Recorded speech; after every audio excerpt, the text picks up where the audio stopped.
जो वस्तु हमें प्राप्त है उसकी होती है या जो अप्राप्त है उसकी होती है? अप्राप्त की होती है। जो मेरे पास नहीं है उसकी होती है।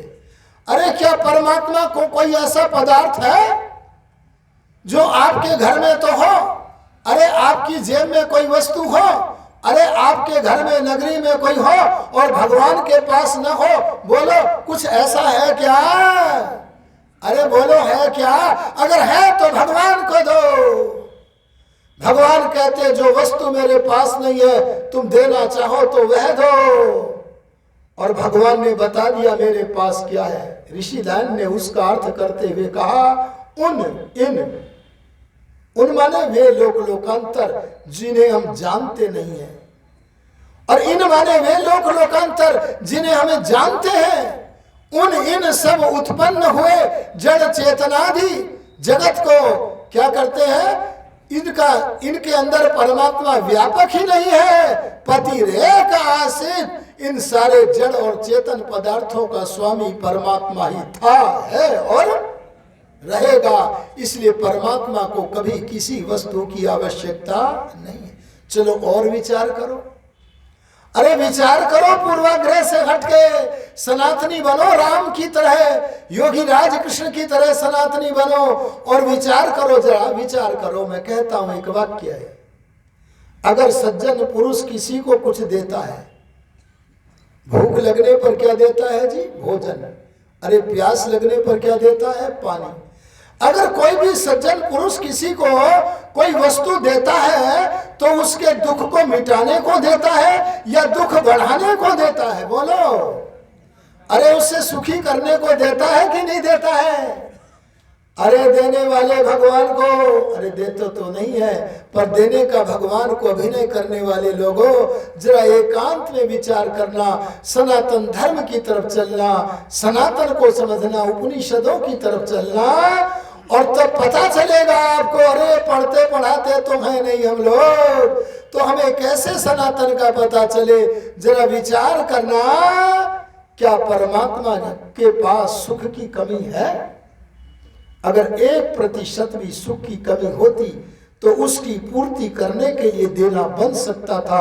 लेकिन एक योगी समाधि में बैठ गया, समाधि में बैठकर भगवान से जब कनेक्शन जुड़ा, अरे भगवान का प्रत्यक्ष हुआ, उसके साक्षात्कार होने पर भगवान से पूछ बैठा। ऋषि दान अपने अनुभव से लिखते हैं, जो जो योगी जब जब जिस जिस बात को जानने की इच्छा करके समाधि में बैठता है, तब तब परमात्मा उसे जो जो जानना है उस ज्ञातव्य वस्तु का ज्ञान कराता है। अरे एक योगी समाधि में बैठ गया, समाधि नहीं लगती उनकी, जो वैदिक पद्धति से, अरे सही पद्धति से श्री राम और कृष्ण की तरह भगवान का पूजन नहीं करते, अरे योग दर्शन की नहीं करते, उनकी समाधि बोलो नहीं लगती। और जब योगी समाधि में बैठ गया तो भगवान से बोला, हे प्रभु अपनी आवश्यकता के बारे में बताओ, और बताओ कि आप कैसे हो।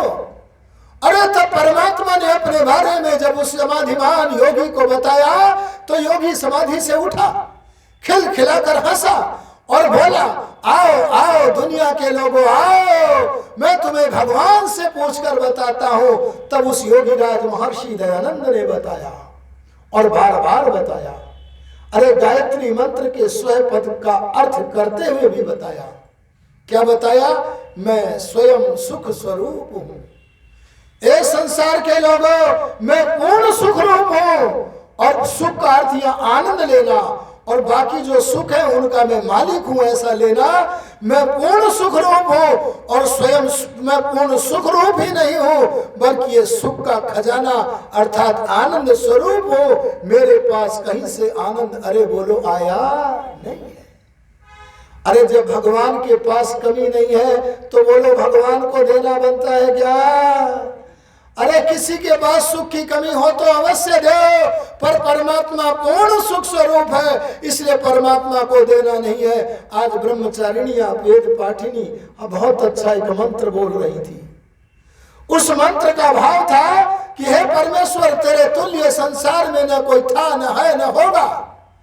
तू सर्वोत्कृष्ट है, अरे सबसे बड़ा है, अपनी विशेषताओं से सबसे बड़ा है, तेरे तुल्य कोई नहीं है। तो बोलो, हम भगवान को जो चढ़ावा चढ़ाते, वैसे तो सस्ता चढ़ावा भी चढ़ाते और महंगा भी चढ़ाते हैं, कुछ लोग बतासे भी चढ़ाते हैं। अरे कितना भी बड़ा मूल्यवान पदार्थ चढ़ा लो, पर बोलो परमात्मा के सामने तो वह न्यून है कि नहीं है? अरे क्या परमात्मा को आपका चढ़ावा वह अप्राप्त है क्या?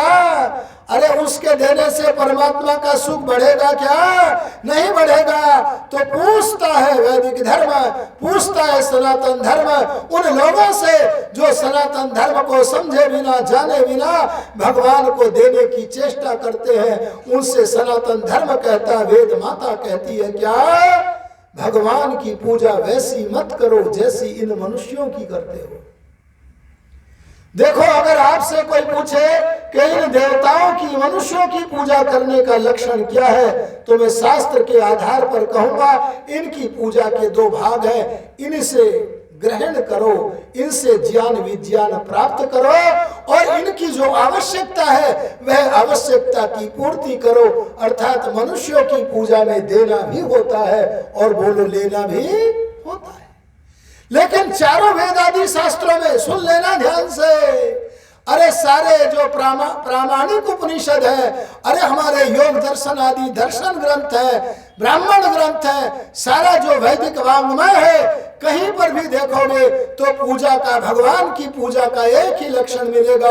अरे भगवान की उपासना का एक ही लक्षण मिलेगा, भगवान को देना नहीं मिलेगा, बल्कि उसकी उपासना का एक ही लक्षण है, भगवान से बोलो ग्रहण करना। अरे बोलो ग्रहण।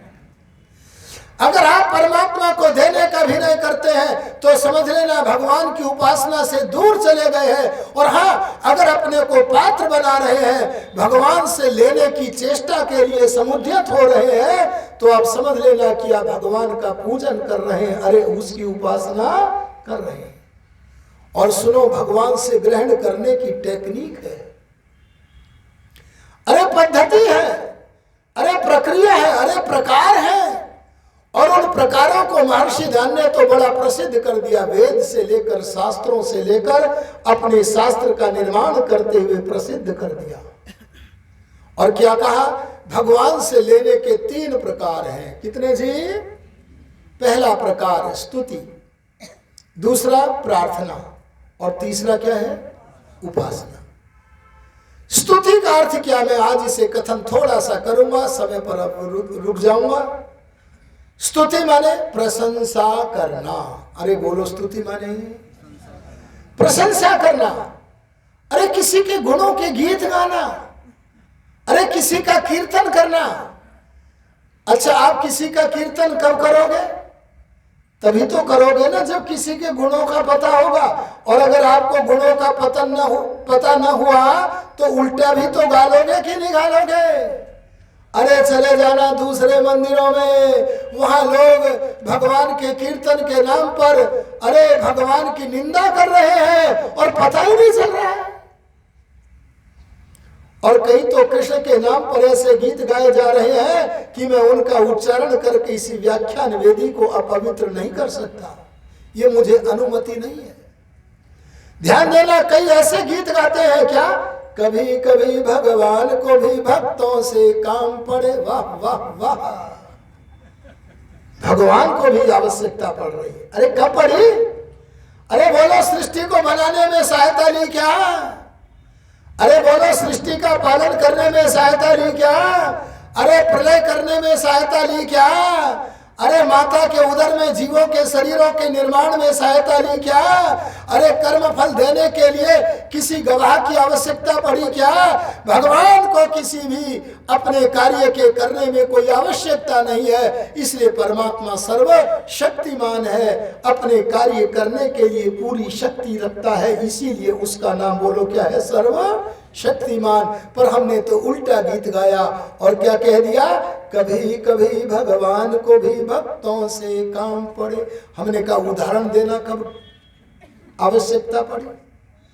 तो जिसे यही नहीं पता था कि परमात्मा कौन है। अच्छा, एक बात बताओ, मैं पूछ ही लेता हूं, अपने भक्तों का उद्धार करने के लिए भगवान जन्म लेते हैं कि नहीं? अरे हाँ वाले हाथ खड़ा करो। लेते हैं वे वाले। सही है आपकी स्थिति। जो ये कहते हैं कि परमात्मा जन्म लेते हैं भक्तों का उद्धार करने के लिए, उनसे प्रश्न करना, क्या शरीर धारण किए बिना भगवान को अपने भक्तों का उद्धार करने की शक्ति है कि नहीं? अरे जो परमात्मा बिना शरीर धारण किए पृथ्वी को बनाता है, तदिदम हिरण्मयांडम यावत संवत्सरस्य वेला तावत पर्यप्लवत। महर्षि याज्ञवल्क्य कहते हैं परमात्मा ने सृष्टि को बनाया और एक बहुत बड़े अंडे को बनाया, और उस अंडे में धरती भी बन रही थी, अरे सूर्य भी बन रहा था, और जब बन गए तब अंडा फटा। परमात्मा की योजना से पृथ्वी सूर्य आदि पदार्थ अपनी अपनी कक्षा में जाकर विराज गए। ऐसा परमात्मा जब इनकी रचना करता है तो बोलो क्या जन्म लेता है? अरे तो भला भक्तों के उद्धार करने के लिए जन्म लेने की नहीं, आप भी तो भक्त हैं और आपका उद्धार हो रहा है, लेकिन आपके जन्म के आपके उद्धार के लिए भगवान को जन्म लेने की आवश्यकता बोलो जी। कई लोग कहते हैं भगवान पापियों का नाश करने के लिए जन्म लेता है। अरे बोलो लेता है क्या? अरे जो वेद विरुद्ध अपठनीय ग्रंथों को पढ़ेंगे वहां उन्हें मिलेगा। अरे जिन्हें काम सौंपा था गुरु बनने का, अरे जिन्हें काम सौंपा था उपदेश करने का, उन लोगों ने पोप लीला चलाई और कहा हम अपने को भगवान घोषित कर दे। लेकिन हम अपने को भगवान तो तब घोषित करेंगे जब हम अपने महापुरुषों को पहले परमात्मा घोषित करेंगे, पहले राम कृष्ण जैसे महात्माओं को, अरे आदर्श पुरुषों को परमात्मा घोषित कर दिया, और उसके बाद उनके चेलों से अपने को भी परमात्मा बताने की चेष्टाएं और भी नाना प्रकार की कुचेष्टाएं प्रारंभ कर दी।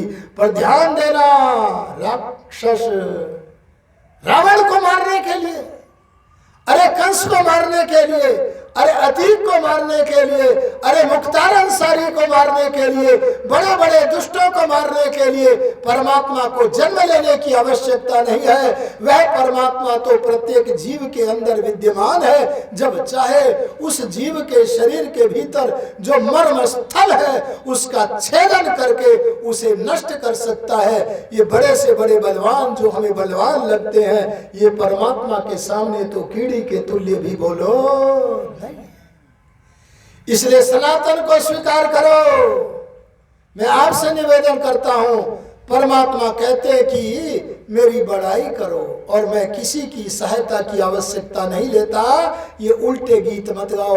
अगर परमात्मा को सही रूप में जानना है तो आर्य समाज के दूसरे नियम को ही पढ़ लो। आपको शुद्ध परमात्मा, वास्तविक परमात्मा समझ में आ जाएगा। और अगर और गहराई में आप जानना चाहो तो दयानंद जी ने एक बूंद दी है। अरे बोलो क्या दी है? भगवान की को जनाने के लिए एक बूंद दी है। वे कहते हैं मैं भगवान के 100 नामों में भरे हुए भगवान के जो गुण हैं, अरे कर्म है, स्वभाव है, उनको तुम्हें सत्यार्थ प्रकाश के पहले समोल्लास में जनाता हूं। और उन्हें 100 नामों का व्याख्यान करके ऋषि बोले ये तो समुद्र में एक बूंद के तुल्य है। अगर परमात्मा की स्तुति करनी है तो उसके गुणों को जानो। महर्षि दान ने स्तुति का सही अर्थ किया। क्या कहा? जो वस्तु जैसी है, अरे कैसी है? जैसी है वैसी ही जानना, अरे वैसी ही मानना। सत्यमानम सत्य भाषणम सत्य करणम च, माने सत्य भाषण का नाम स्तुति है। और जो वस्तु जैसी है उसे वैसी न जानकर उल्टी जानो, अरे उल्टी मानो और उल्टा भाषण करो। बोलो इसका नाम क्या है? निंदा। अरे बोलो क्या है? निंदा। बताओ भगवान की निंदा करनी चाहिए कि स्तुति? अरे बोल दो, निंदा नहीं स्तुति करनी है। इसलिए स्तुत्य देव को, परमात्मा को पहले गुणों को जानना है। और एक बात और कहता हूं, आर्योदेश्य रत्नमाला में जब मैंने पढ़ा तो ऋषि दान कहते हैं प्रशंसा करने में कोई कंजूसी मत करना। अरे क्या मत करना? बोले जो भी प्रशंसनीय हो प्रशंसा करो। अरे भगवान की भी स्तुति करो। अरे महर्षि धन जैसे महानुभाव, अरे श्री राम जैसे महानुभाव, अरे जीवित जो महानुभाव है, इन सब की प्रशंसा करो। और जो सूर्य चंद्रमा आदि प्रशंसनीय रचनाएं हैं उनकी भी प्रशंसा करो, पर संभल के करो। संभलना यह है कि सांसारिक व्यवहार में, अरे व्यवहार काल में हम ईश्वर की भी प्रशंसा करें, जीवात्माओं की भी प्रशंसा करें, प्राकृतिक वस्तुओं की भी प्रशंसा करें, पर संध्या में बैठकर हमें केवल परमात्मा की ही प्रशंसा, अरे परमात्मा का ही विचार करना बोलो योग्य है। परमात्मा का विचार कैसे करें, इसकी चर्चा हम बाद में करेंगे, क्योंकि समय हुआ चाहता है। अपने समय के भीतर एक निवेदन और करता हूं।